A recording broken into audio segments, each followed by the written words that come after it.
بے پردگی عام ہوتی چلی جا رہی ہے. ان کے پہناوے پر بھی نظر ڈالو. اللہ کے نبی نے فرمایا نساء کاسیات عاریات ممیلات و مائلات. ایک ایسا زمانہ آ جائے گا کہ تم عورتوں کو دیکھو گے کہ بظاہر تو وہ کپڑے پہنے ہوئے ہوں گی لیکن حقیقت میں وہ کپڑے نہیں ہوں گے. وہ اندر سے برہنہ ہوں گی, اندر سے ننگی ہوں گی.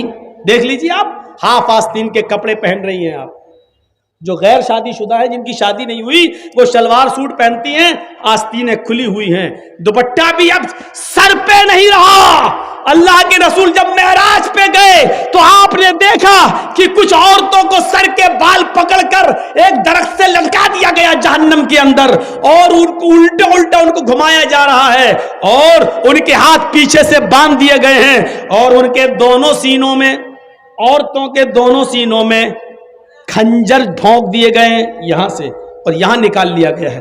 یہاں سے کھنجر ڈالا, یہاں نکالا گیا ہے.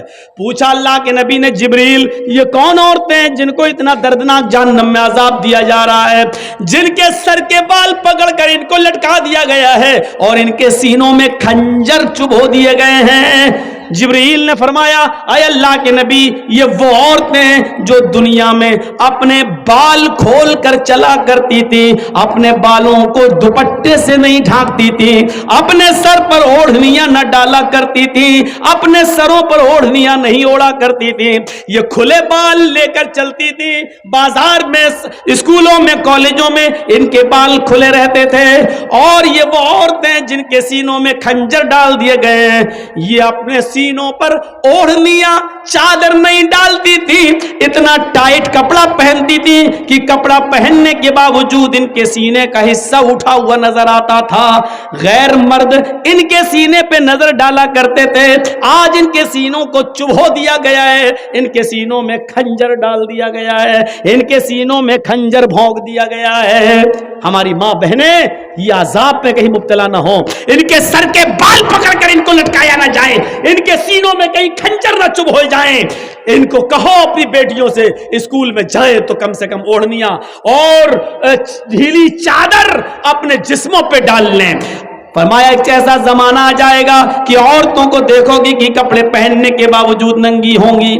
ممیلات و مائلات, لوگوں کی طرف مائل ہوں گی اور ان کو اپنی طرف مائل کریں گی. اتنا میک اپ کریں گی, لال رنگ کا کپڑا تو لال رنگ کی لپسٹک, بلو رنگ کا کپڑا تو بلو رنگ کی لپسٹک, ہرے رنگ کا کپڑا تو ہرے رنگ کی لپسٹک. میچنگ نہیں بگڑنی چاہیے, میچنگ نہیں بگڑنی چاہیے. یہ میک اپ اتنا کریں گی کہ نوجوانوں کو اپنی طرف کھینچیں گی اور خود نوجوانوں کی طرف کھنچ جائیں گی. لا يدخلن الجنت ولا یجدن ریحھا. یہ عورتوں کو جب دیکھو تو سمجھ لینا یہ عورتیں کبھی جنت میں داخل نہیں ہوں گی اور جنت کی خوشبو بھی نہیں پائیں گی. ایسی عورتوں پر اللہ نے جہنم واجب کر دی اور جنت کو حرام کر دیا. یہ عورتیں کبھی جنت کے اندر داخل نہیں ہوں گی. جنت میں داخلے کے لیے ڈھیلا ڈھالا کپڑا ضروری ہے, پردہ ضروری ہے. حضرت فاطمہ کا انتقال کا وقت آیا تو رو رہی تھی. کہا علی نے کیوں رو رہی ہو, ایک دن تو سب کو اس دنیا سے جانا ہے. کہا علی میرے شوہر, میری ایک وصیت ہے اس کو یاد رکھنا. بتاؤ تو میری بیوی ہی نہیں محمد رسول اللہ کی بیٹی بھی ہو, بتاؤ کیا وصیت ہے؟ فرمایا جب میرا انتقال ہو جائے, میری روح نکل جائے تو مجھے رات میں دفنانا, دن میں نہیں.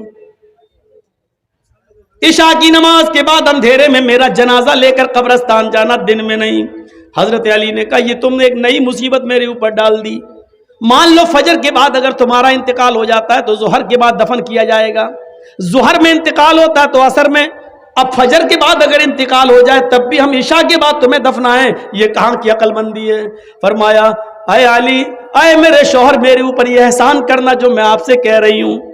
میرے جنازے کو رات کی تاریکی میں لے جانا, میرے جنازے کو رات کے اندھیرے میں اٹھانا. پوچھا ایسا کیوں کہہ رہی ہو؟